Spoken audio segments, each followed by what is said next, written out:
If you slice your driver, this might well be the video you've been waiting for. Wow. Now, as an equipment tester and particularly a driver tester, I test an awful lot of product that claims to be anti-slice or slice correcting. Now, some companies do that through face angle, some companies do it through lie angle, some do it with CG, and some do it with a bit of everything. Now, one way it used to be done back in kind of the 90s and early 2000s was through offset, like you see with your irons. So putting the shaft ahead of the leading edge of the golf club to give that club face just a little bit more time to square up and allow it to rotate away from pointing open. A problem with that is a lot of companies, when they were doing that, because of the kink in the shaft you needed to create that offset, it created a point of weakness, so we saw a lot of breakages. Another reason it became unfashionable is because players tended to want to look more like players they see on the television, tour players with drivers. They wanted the look that they saw the tour players using. Now, I've got a company here, Oximity, who think they've solved those problems and have created one of the most offset drivers I think I've ever seen, and they reckon it can cure your slice. Right, so Oximity, well, the names are very interesting to start with. So it's a blend of two things. So the first part, ox, comes from the year of the ox, which the Chinese year of the ox, which symbolizes stability and progress. And the imity comes from proximity to the hole, because they're suggesting if you use this driver, your proximity to the hole is going to improve. So let's have a little look at what we're seeing from a visual point of view. From underneath, you start to get an inkling of what you might be dealing with, because I can begin to see this quite sharp transition from the face into the hosel area, which we'll get into a little bit more in a second. But on the underneath, it's really quite a nice looking drive. We've got a lovely copper weight situated in the heel, another weight at the back. So they've really tried to move MOI back to help you square up that face even further.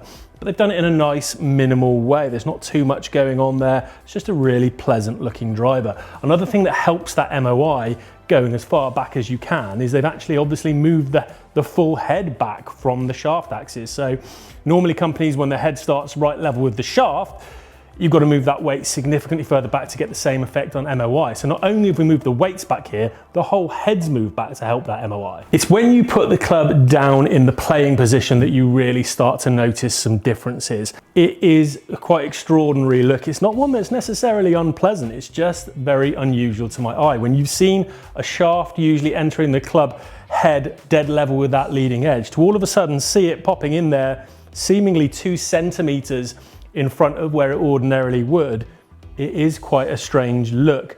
And it creates that kind of little hosel section that you do see on irons. So it's familiar in a sense, but it's certainly not familiar in driver. To finalize the little piece on looks from this angle, we've got a little ox logo in the center of the face to help you center that alignment of the golf ball and get it in the center of the face. We've got a nice little bit of copper kind of border strip around the perimeter of the crown. I like this little copper accent that they've used both in the weight on the sole and on the top. That gives it a really premium feel. So it is an unusual look, but we know what it's designed to do. So let's hit a few away and see if that's what happened. Wow. Well, if you're following that ball flight, that's about as opposite to a slice as you're ever going to see. I mean, it's good output in terms of ball speed and everything else I would want to see. But I think it's fair to say that club face had plenty of time to rotate. Just looking at the ball path there in the air, that is a significant amount of right to left on the ball. And I promise you, I was not trying to do anything clever there or add that at all. So that's a really interesting start. Let's get a couple more away and see what we've got. I mean, straight away, second shot in, I'm starting to get used to that look as well. It's not like any of these things. Once you put them down for a little while, you can get used to most things, and it's not offensive in any way. Yeah, there we go again. So started bang on line, viciously turning left on me. But again, some reasonable output in terms of ball speed up there near the 170 mark, spins in a good place. That's just turning significantly left. This suggests very much to me it's doing what it's designed to do. Well, so from those first couple, I actually really enjoyed the feel of this. It's got quite a loud acoustic, but not one of those high-pitched clangy ones. And this thing just wants to do that, turns over. This has got so much left in it. I mean, for me, I tend to draw the ball anyway, so this is not a driver that I'd necessarily be looking for.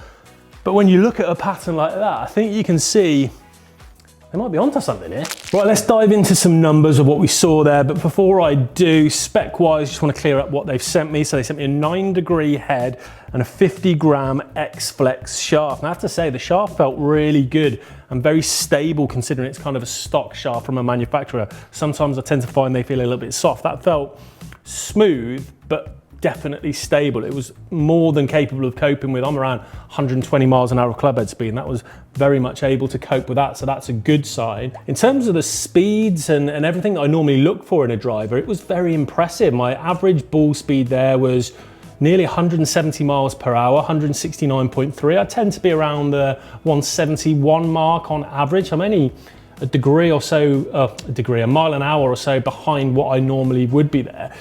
But what has really impressed me in terms of the data is the raw consistency. Every single shot I hit there, from a launch angle point of view, was within 1.5 degrees. From a spin rate point of view, it never deviated more than 100 revolutions per minute, which again, when you tend to go down in the price bracket or to some companies that aren't as established, I see a little bit of variance. I'm not seeing that at all here. That's really impressive. I'm not going to talk to you about the side angle or the dispersion because it's basically hitting me in my left leg because it was drawing so much.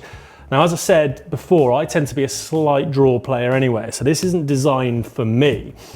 But what you'll tend to find in terms of ball speed, if you are someone who delivers the club with an open face currently, who's hitting that slice, you're likely to gain some ball speed by using a driver like this. Simply by giving the club face time to square up, you're going to impact the ball more squarely in the back of it rather than that glancing open blow.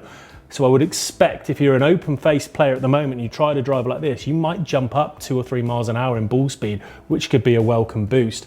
My carry output was pretty good, 276, rolling out to nearly 300 yards. So really impressive data there and clearly doing exactly what it was designed to do.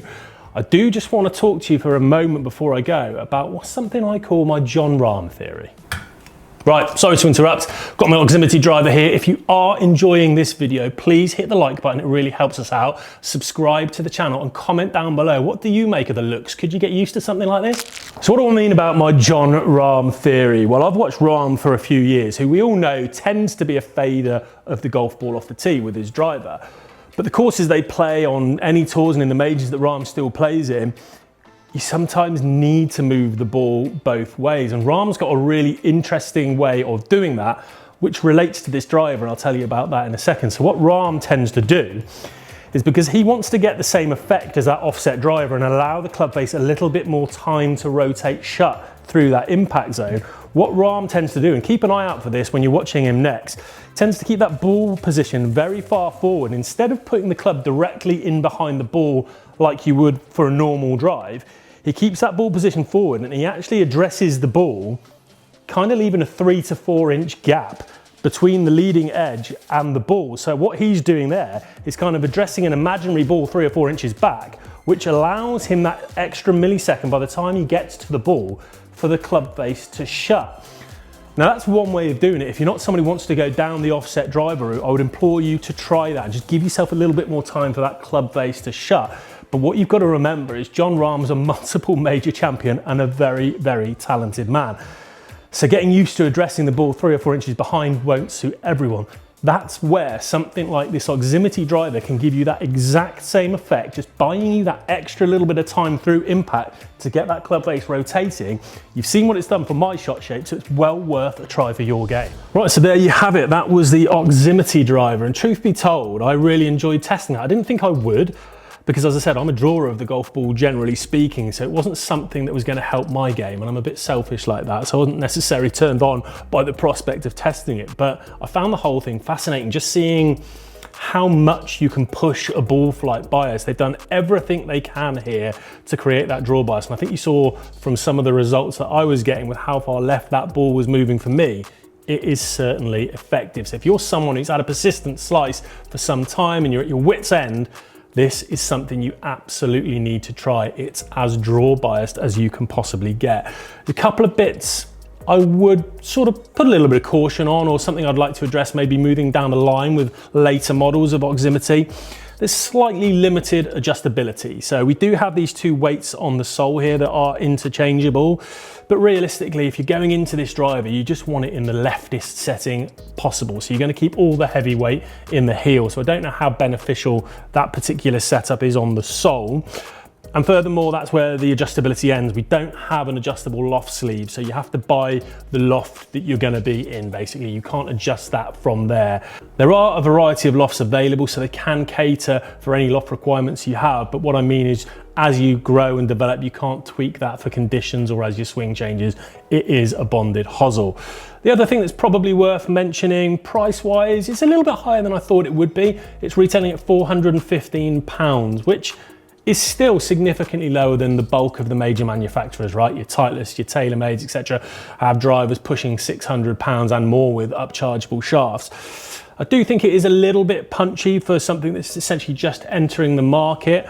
That said, there's a lot of tech involved in this head, so there is a cost associated with that level of tech. However, if you are someone who's been struggling with a persistent card-wrecking slice for the last 20 years, you'd probably be prepared to pay £800 for this technology, so that value is all relative. So overall, really enjoyed that. Very interesting product. I think if you are someone with a slice, it is a must try, and if you do try it, let me know down in the comments how you get on.